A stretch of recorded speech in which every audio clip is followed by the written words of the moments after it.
Grabe ang off-season ng Lakers mga idol, ang daming target na solid na players. Comeback is real din para sa Clippers kasi balik na si CP3.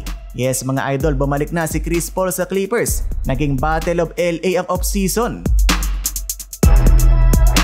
Umpisahan natin sa Lakers, hindi pa rin tumitigil si Rob Pelinka sa pagbuo ng championship roster. Grabe ang galawan ni GM. Una kinuha si Jake LaRavia, isang shooter. Sunod nakuha rin si DeAndre Ayton para sa big man spot. Tapos kamakailan lang si Marcus Smart. At ngayon pumutok na naman ang balita. Target daw ng Lakers ay na KCP at Donte DiVincenzo. Unahin muna natin si Donte DiVincenzo. Ayon sa report, nag-reach out daw ang Lakers sa Minnesota para makuha si Donte. Pero ayon sa mga source, mabilis daw ni-reject ng Wolves ang offer ng LA. Hindi rin surprising mga idol kasi maraming teams ang interesado dito kay Donte. Kahit bumaba ang scoring niya from 15.5 points per game sa Knicks to 11.7 points per game sa Wolves, reliable 3 and D player pa rin siya. Key player siya ng Minnesota kaya hindi ito madali.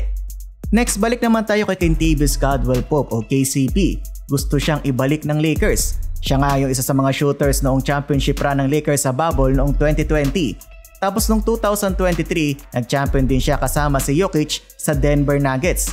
Ngayon nasa Grizzlies na siya pero wala pa konkretong update kung papayag ang Memphis sa trade na yan. Yan ang abangan natin. Defense, offense, throw it down.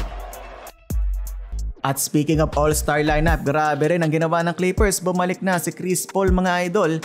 Reunion nito, naalala niyo pa ba? 6 na taon siya sa Clippers from 2011 to 2017.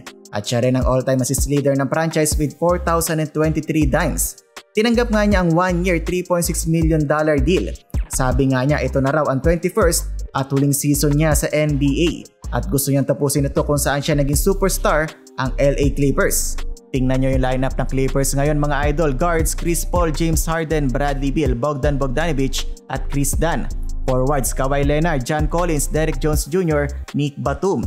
Centers, Ivica Zubac at Brook Lopez. Sobrang stock din ng Clippers, ayaw din talaga patalo sa kanilang LA rival.